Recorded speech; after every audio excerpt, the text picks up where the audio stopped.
Pour moi, c'est, on va dire ça comment, c'est une poussière d'étoiles que Dieu a mis sur moi. Oh.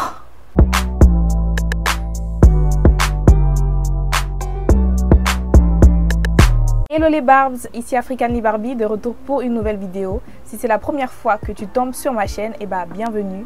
N'hésite pas à t'abonner, à activer la petite cloche de notification et à liker cette vidéo. Aujourd'hui, on se retrouve pour une vidéo très importante. Il s'agit d'un nouveau challenge du 11 YouTube Gang, mais il est assez différent. Le but de ce challenge, ou je vais même dire une grosse collaboration, parce que là, il ne s'agit plus non seulement du 11 YouTube Gang, mais aussi d'autres youtubeurs africains qu'on a associés à cela. Il s'agit de venir parler de nos complexes. Les complexes ne sont pas très faciles à accepter d'abord et encore moins à venir en parler en public. Nous faisons cela pourquoi? Parce que nous savons que les complexes sont des choses qui nous créent des barrières et nous empêchent de nous épanouir, de vivre pleinement notre vie ou même de se sentir à l'aise en société. Alors, nous venons là, à travers ces vidéos, vous montrer que cela est possible. Et comme on dit parfois, c'est la parole qui libère. Donc, mieux vaut en parler et mieux vaut aller de l'avant. Ainsi, chacun des youtubeurs participant à ce challenge nommé à cœur ouvert, car oui, on vient se dévoiler à vous, on ouvre nos cœurs pour que vous puissiez un peu mieux nous connaître et savoir que certes, on est sur les réseaux sociaux, on se montre heureux et tout, mais il y a une face cachée qu'on ne veut pas forcément vous montrer parce que nous, on veut vous partager de l'amour, de la positivité, de la bonne humeur. Donc voilà, on est humain, on a des sentiments, on a des complexes, mais on arrive à surmonter cela et en venant vous raconter nos histoires, certains vont se reconnaître et certains, grâce aux solutions que d'autres ont pu avoir, pourront se libérer de ce fardeau. Nous allons donc faire le deuil ou plutôt enterrer nos complexes et on le fait avec vous. Les vidéos des autres youtubeurs seront en barre de description. Je vous invite, comme d'habitude, vous connaissez, pour les anciens, il vous suffit de cliquer sur les liens au fur et à mesure pour pouvoir découvrir aussi les vidéos des autres. Merci encore et on y va. Le complexe que j'ai décidé de partager avec vous aujourd'hui est que je suis atteinte du vitiligo. Alors n'ayez pas peur, hein. C'est une maladie certes, mais elle n'est pas contagieuse et ce n'est pas une maladie qui affecte en tant que telle ma santé. Je me porte bien et voilà. Je pense qu'il y a plus compliqué comme maladie dans le monde. Donc ça va quoi, ça va. Pour ceux qui ne savent pas ce que c'est, le vitiligo est une maladie de la peau caractérisée par une dépigmentation et cela se remarque à travers des taches blanches qui apparaissent sur la peau et elles peuvent apparaître partout, vraiment partout. Donc moi, j'ai un vitiligo segmentaire, c'est-à-dire qui se présente seulement sur un côté du corps. Et mes plaques ou mes taches, je vais dire, ne sont pas très claires comparées aux autres. Moi, j'ai vraiment beaucoup de chance parce que c'est pas très visible. Moi, en vrai, hein, pour moi-même, ce n'est pas un complexe. Je ne le vois pas comme un complexe. Je pense que si c'est devenu un complexe ou si ça a été un complexe pour moi, c'est à cause des autres. C'est le regard des autres et comment les autres perçoivent cette maladie qui a fait en sorte que ça devienne un complexe pour moi. Mais laissez-moi vous dire que je n'ai jamais cherché à les cacher de toute ma vie. Je laisse sur le cou ici, ça descend un peu jusqu'au bras. Voilà.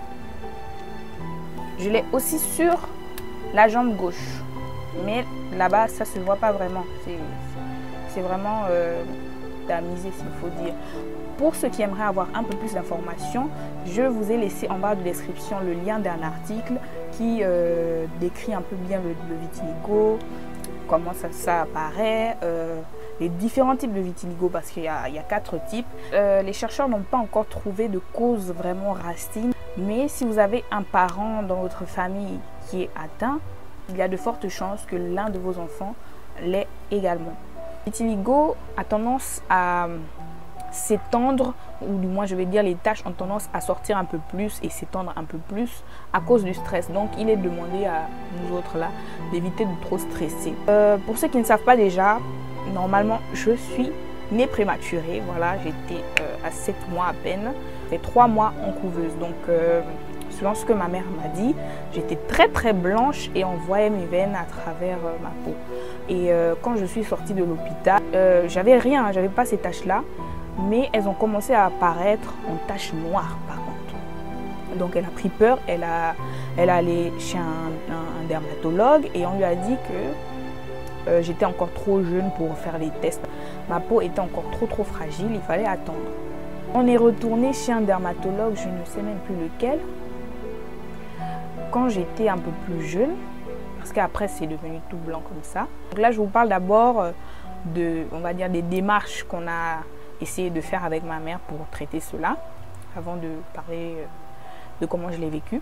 On a même essayé la médecine traditionnelle, j'ai frotté des plantes et tout, mais bon, je vais pas vous mentir, la médecine traditionnelle a quand même atténué, parce que après le traitement que j'ai suivi à la médecine traditionnelle, ça s'était vraiment atténué en fait, et ça ne s'étendait plus.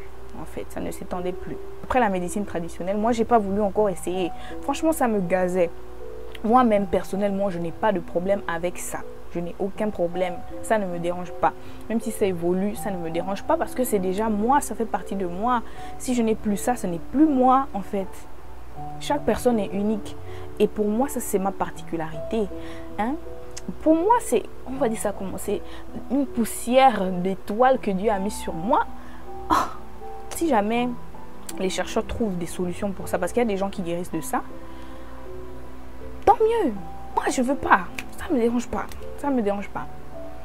Donc maintenant, je vais un peu vous raconter comment j'ai vécu dans la société. Hein. Même comme je vous le dis, moi, je n'avais pas de problème. C'était pas un souci. Je ne me suis jamais appesantie sur moi-même en disant que pourquoi je suis différente, pourquoi j'ai des taches sur le corps. Non.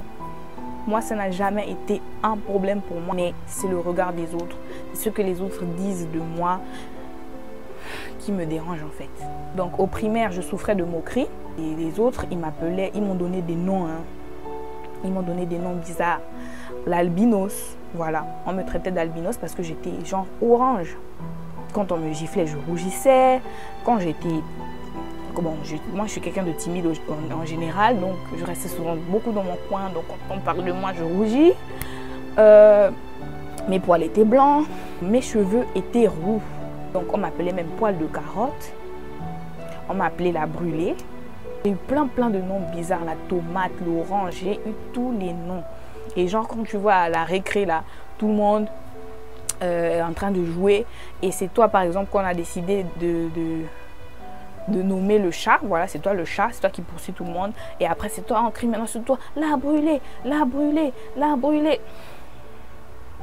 Qui a fait en sorte, en fait, que je sois quelqu'un de beaucoup réservé. Pour ceux qui ne me connaissent pas, pour ceux qui voient les vidéos, ils se disent que je suis quelqu'un de très ouvert, machin, en vrai, non.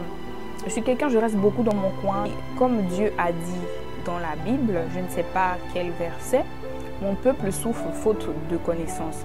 Donc c'est le fait de ne pas connaître qui emmenait ses enfants à se moquer ou à se poser des questions sur ce qu'ils voyaient de différent sur moi en fait.